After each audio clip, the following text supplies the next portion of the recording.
Mamma e figlia di 16 anni di Volpago del Montello nell'inferno di Santo Domingo, dove il rogo in un resort di lusso ha provocato la morte di una turista di Caserta e scatenato il panico. Il rientro nel pomeriggio, il loro racconto ai nostri microfoni. Tragedia sulla Val Sugana, San Giorgio in Bosco, il 29enne Kevin Spigariol di Grantorto perde la vita schiantandosi con la sua moto contro un trattore. Folla commossa questa mattina al campo sportivo di Valliona per i funerali di Filippo Cortivo, il 15enne promessa del karting morto a Orgiano. Comando nella notte tenta assalto ad un'azienda di argenteria nella zona industriale di Villa Franca Padovana, bloccando le strade con dei camion. Le indagini dei carabinieri, il colpo fotocopia di quello di 2 sere fa a Camisano Vicentino. Bufera dopo le parole del leghista Roberto Marcato Aringa, che ha dato del marocchino a Roberto Vannacci. Stefano Valdegamberi si rivolge direttamente al collega: senza di noi non fa il sindaco di Padova. Un'altra giornata di festa in memoria alla Dunata Triveneta degli Alpini a Gemona del Friuli. Le voci e i racconti dal paese alle 20:30, nuova diretta con i nostri inviati, e domani dalle 7:15 la sfilata delle penne nere. Buonasera e benvenuti all'edizione del Veneto dei telegiornali di Anten 3. Partiamo con il rogo in un resort di lusso a Santo Domingo, costato la vita ad una turista italiana. Tra gli ospiti della struttura anche una mamma con la figlia di 16 anni di Volpago del Montello, rientrate in Italia nel pomeriggio. Il loro racconto di quei drammatici istanti. Tanta paura, tanta. Le immagini sono impressionanti. L'immagine impressionante, sembrava un film di horror. Il fuoco, come si vedeva, un film di horror.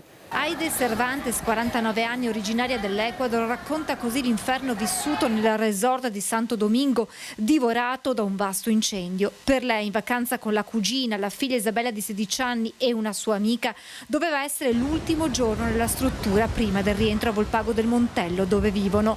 Aide si accorge delle fiamme per caso quando apre la finestra per arieggiare la stanza. Si è sparso tutto in un attimo, si è bruciata quasi tutta la struttura. In quel momento ero anche incredula, non riuscivo a realizzare bene cosa stava succedendo. Intanto le fiamme continuano ad estendersi. In questo video si avverta l'esplosione delle bombole da uno dei ristoranti del resort.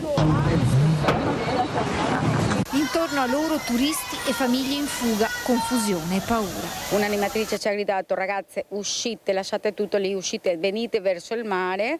Però noi invece, visto che avevamo anche già le valigie pronte per fare il check-out, per tornare in aeroporto, allora noi abbiamo preso le valigie e siamo andati verso l'uscita per vedere se riuscivamo a fare anche il check-out. Però abbiamo visto anche le fiamme che stavano arrivando. Noi non abbiamo fatto check-out, abbiamo preso le valigie, siamo andati fuori dalla struttura, abbiamo preso un taxi e siamo andati in aeroporto direttamente, senza far niente. Abbiamo visto tanta gente senza le valigie, passaporti bruciati, senza niente, in costume sono arrivati in aeroporto senza valigie, gente che piangeva, cioè veramente traumatico. Verso momenti di terrore quando mamma e figlia non riescono a ritrovarsi separate dalle migliaia di persone. Momenti di panico, anche perché le ragazze mi si erano persi, erano andati verso il mare perché le dicevano tutti andate verso il mare, però io dicevo, cioè, al mare come? Se nel mare ci sono tutti i chioschetti di paglia. Paura ne ho avuta tantissima, soprattutto quando avevo perso mia mamma e mia zia ed ero con la mia amica e non riuscivamo a trovarle, anche perché c'era un ammasso di gente in spiaggia, tutto il fumo, puzzava tanto da fumo e quindi non sapevamo appunto dove andare. In quel momento c'era un po' di panico. Abbiamo avuto paura, sì, di non riuscire ad uscire dalla struttura. A bordo di quel taxi le 4 donne riescono a raggiungere la salvezza e l'aeroporto che le riporterà 10 ore dopo in Italia. Intanto ad attenderla a Volpago Stefano, marito di Aide e papà di Isabella, che ha saputo in tempo reale dell'incendio mentre era in videochiamata con la moglie. Quando da un momento all'altro mi dice: mamma mia, c'è un incendio dietro di me, mi ha fatto vedere questa colonna enorme di fumo, al che le ho detto: per cortesia mettiti al sicuro, metti in sicuro nostra figlia e le persone che erano con loro e dopo ci sentiamo. Certo che sono stati momenti di vero terrore. Quando è arrivata la chiamata che erano sane e salve? Sicuramente il cuore batteva un po' più del solito. Tragico incidente lungo la statale Val Sugana, San Giorgio in Bosco, a perdere la vita in sella alla sua moto un giovane di 28 anni. Si è schiantato contro un trattore e ha perso la vita praticamente sul colpo. Tragico incidente a San Giorgio in Bosco, lungo la statale Valsugana, poco prima di arrivare nel centro del paese. A perdere la vita Kevin Spigarolo, 29 anni, di Grantorto. Per lui inutili soccorsi del 118, arrivato sul posto insieme agli agenti della polizia locale. Sull'asfalto sono rimasti la moto e il trattore carico di fieno che stava svoltando a sinistra in via Pozzo, mentre il Centauro arrivava dalla direzione opposta verso Padova. Illeso il trentenne di San Giorgio alla guida del mezzo agricolo, accompagnato al pronto soccorso sotto shock. Tutta da chiarire la dinamica dell'incidente. Dopo nulla osta del magistrato, la salma è stata trasferita all'obitorio di Cittadella e cordoglio espresso dal sindaco di Grantorto, Fiorenzo Cappellari, che conosce personalmente la famiglia della vittima. Il traffico è subito andato in crisi, con la Guardia di Finanza a deviare la circolazione già un paio di chilometri prima del luogo dell'impatto. L'addio a Filippo Cortivo, il quindicenne di Val Liona, morto in un incidente stradale ad Orgiano. Oggi il funerale nel campo sportivo del paese. A Spiazzo di Valliona erano quasi 2000 le persone arrivate da tutto il nord-est, anche con i pullman, per salutare per l'ultima volta il quindicenne Filippo Cortivo, morto a seguito delle ferite riportate in un incidente stradale ad Orgiano, centrato in pieno sul suo scooter da un'auto che procedeva a forte velocità. E l'alta velocità era amica invece per Filippo, che correva nel campionato Rotax Junior di karting con risultati agonistici di tutto rispetto che facevano di lui una promessa per il futuro agonistico. Al campo sportivo gremito di Valliona, in lutto cittadino, c'erano i suoi compagni di squadra e i principali rappresentanti delle scuderie del nord-est. Il tuo viaggio non si è interrotto, ha solo cambiato direzione. Saluta le stelle per noi e piega forte tra le nuvole. Ciao Pippo. La mia chiesa era la pista di go-kart, il profumo dell'asfalto, ma Gesù era lì, con me.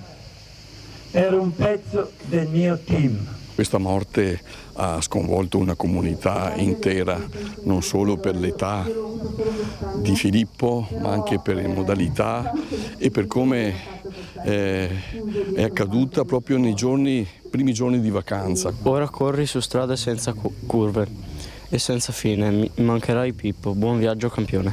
I suoi compagni dell'istituto Masotto, il suo kart, la sua moto, il suo cane, la sua famiglia, la mamma Elina e papà Flavio, che hanno voluto celebrare questo evento come fosse una festa al paddock di gara, con tanto distappo dello spumante al termine della gara. Particolarmente toccanti le parole della sorella Chiara pronunciate durante il lancio di palloncini bianco-rossi tra la commozione generale. Ed io sono felice, sarò per sempre felice, perché so che ti porterò per sempre, per il resto della mia vita, dentro di me. Perché tu sei sangue del mio sangue e ora io vivo anche per te come mamma e papà. Il mio amore per te è immenso. Ciao Filippo, ciao fratello mio, ti voglio tanto bene. Ringrazio tutti a nome di Filippo perché se lo merita. È una sua festa, è giusto farla così. Grazie a tutti.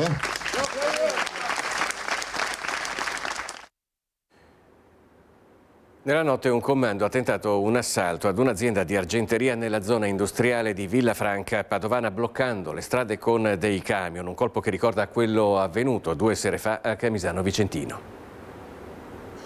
Le vie di accesso alla zona industriale bloccate da 4 camion, un assalto che sembra uscito da un film, quello organizzato dal comando di ladri che nella notte ha tentato il furto in un'azienda di argenteria a Villafranca Padovana. 4 mezzi, tutti rubati da una ditta vicina, hanno sbarrato le strade in 4 punti, isolando l'intera zona. Un camion posizionato nel sottopasso vicino alla ferrovia tra Mestrino e Ronchi, 2 in aperta campagna per bloccare chi arrivava da Rubano e Lissaro e 1 per impedire l'accesso dalla strada statale di Mestrino. Qui il camion era talmente grande che ha divelto un palo della segnaletica che è finito nel giardino di un'abitazione, svegliando i residenti. All'1 ho sentito un gran trambusto, poco dopo mi sono allarmato, sono sceso e ho parlato con un ranger che era fermo lì con la macchina e mi ha detto che c'era questo furto in atto e di mettermi anzi in sicurezza perché ero in giro armato. I ladri hanno sfondato la porta d'accesso del capannone della Zaramella Argenti con un muletto, poi si sono diretti verso il cavò ma non sono riusciti ad entrare, fuggendo a mani vuote, lasciando dietro di loro tantissimi danni, come racconta il sindaco di Villafranca Padovana. Hanno tentato un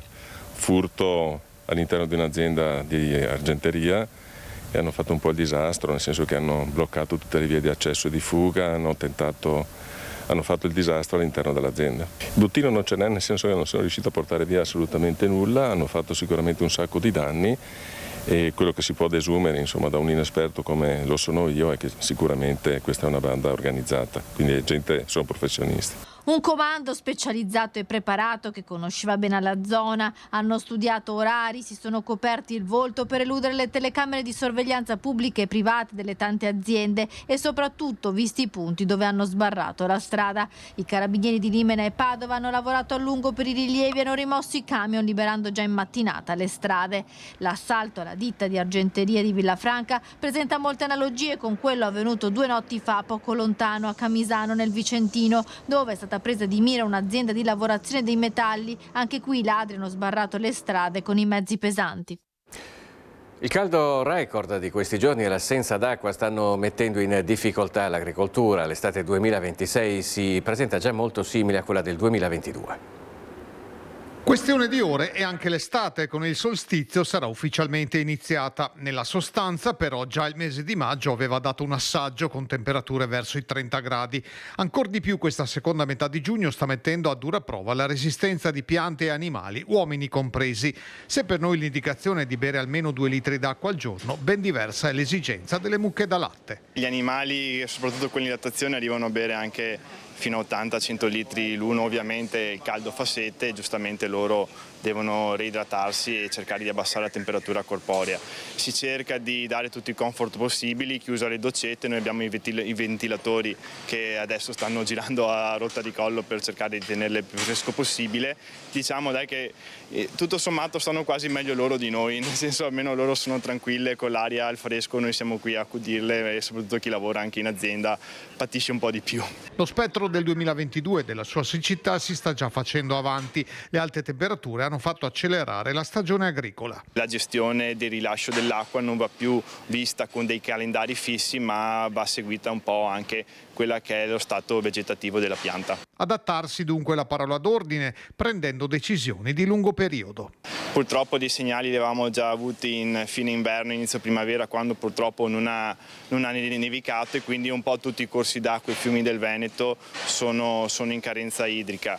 Bisognerà appunto sul breve termine gestirla nella maniera più accurata possibile e poi, come abbiamo sempre ripetuto più volte, cominciare con questo benedetto piano di piccoli e medi invasi lungo tutto il territorio per fermare l'acqua direttamente a monte e non aspettare che finisca subito e di ritrovarsi in queste situazioni qui d'estate. La politica bufera dopo le parole del leghista Roberto Marcato che ha ringadato del marocchino a Roberto Vannacci. Intervenuto Stefano Valdegamberi che si è rivolto direttamente al collega dicendo così non farai il sindaco di Padova.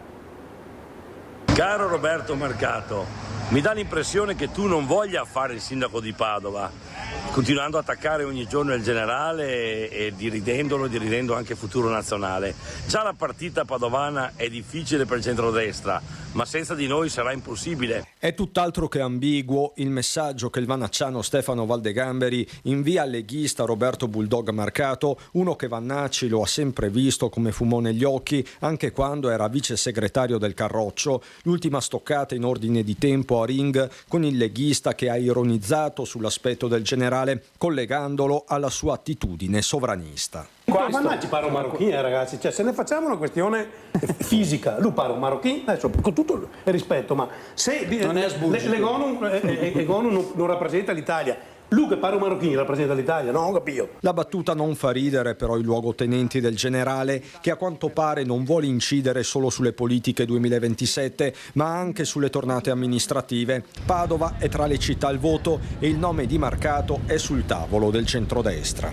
Ti invito pertanto un po' a riflettere e le tue dichiarazioni, essere più prudente se ci tieni a farlo, ma probabilmente sotto sotto non vuoi nemmeno candidarti, speri di essere escluso a priori. Ti saluto e in bocca al lupo da parte di un rappresentante di Futuro Nazionale che non sembra un marocchino ma un tedesco piuttosto. Ma il fattore Vannacci sconquassa la Lega, proiettata al raduno di Mogliano Veneto dei primi di luglio con i maggiorenti del partito e un leader Salvini che non sembra intenzionato a cedere né leadership né vocazione sovranista. Io in discussione, il mio mandato dura 4 anni e quindi fra 3 anni ci penseremo, ha detto il vice premier nelle scorse ore. Non cambio perché Tizio mi sollecita, non ci sono in vista congressi, statuti, regolamenti o altre cose, parole che sembrano definitive, soprattutto per chi, e sono tanti a nord-est, vorrebbe una svolta.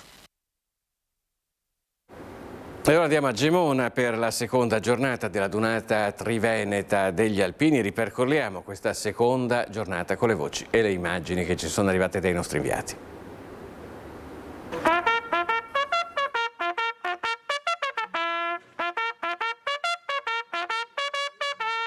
La festa comincia subito in musica nel sabato alpino della Triveneta di Gemona. D'altronde, musica e canti avevano scandito la serata del venerdì di apertura con un Sebastiano Favero davvero inedito. Viva gli Alpini!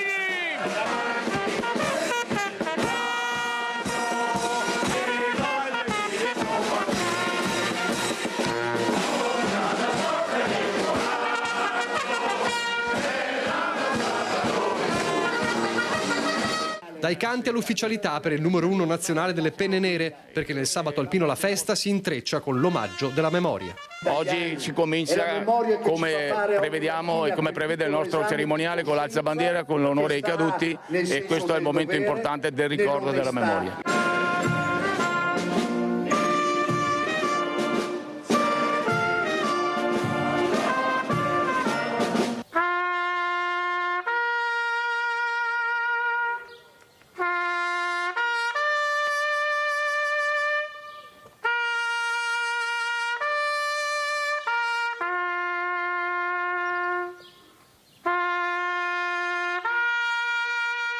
Dalle cerimonie a ricordo per le strade di Gemona, tra gli abbracci di chi si ritrova, il pensiero al 1976 all'Orcolat, il terremoto che vede gli alpini come sempre in prima linea per aiutare.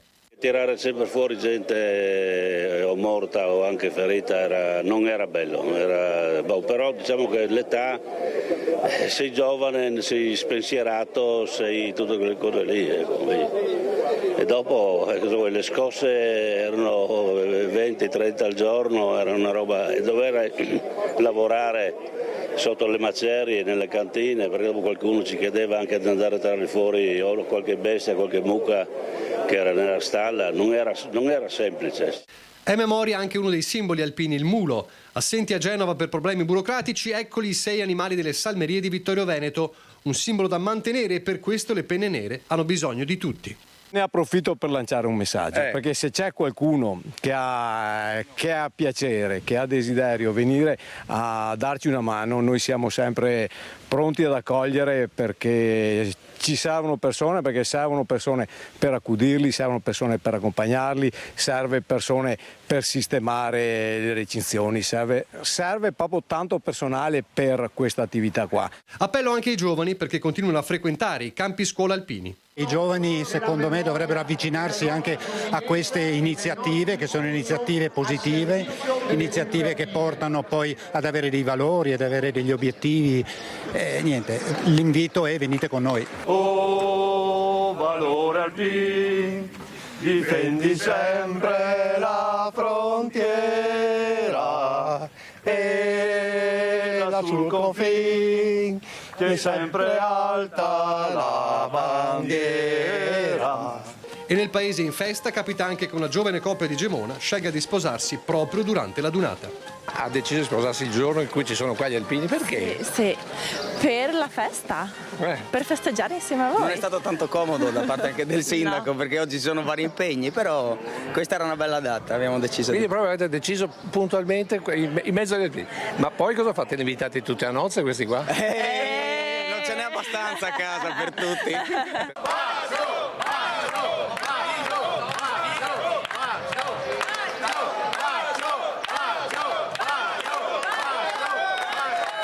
E agli sposi!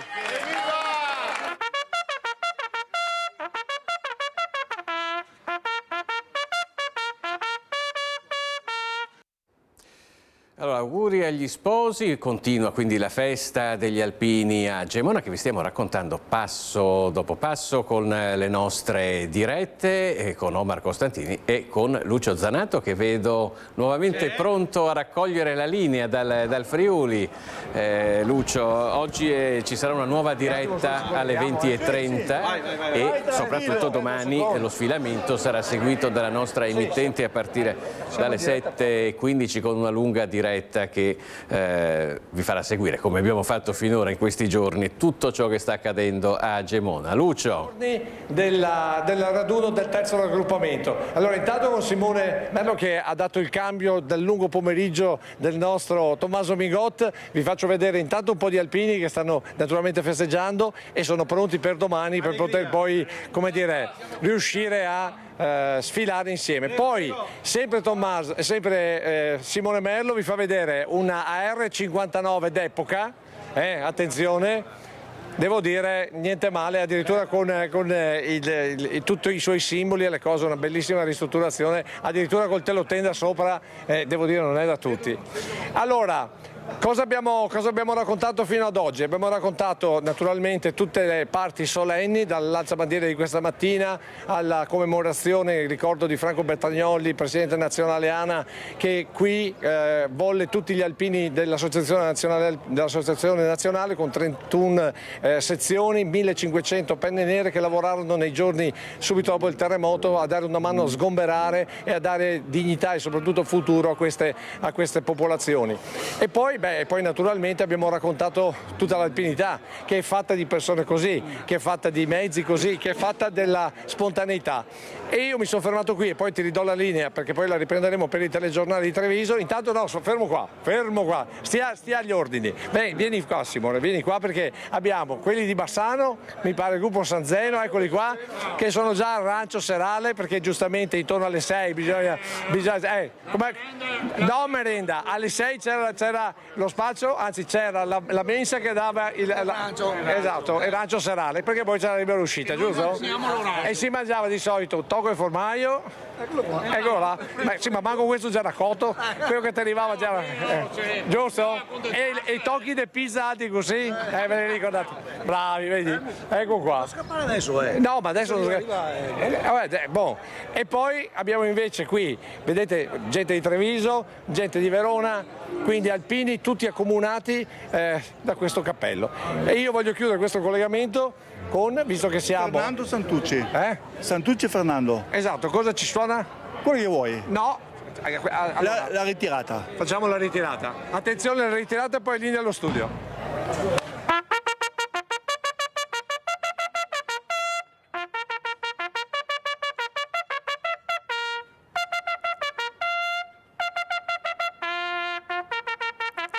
Bene, grazie.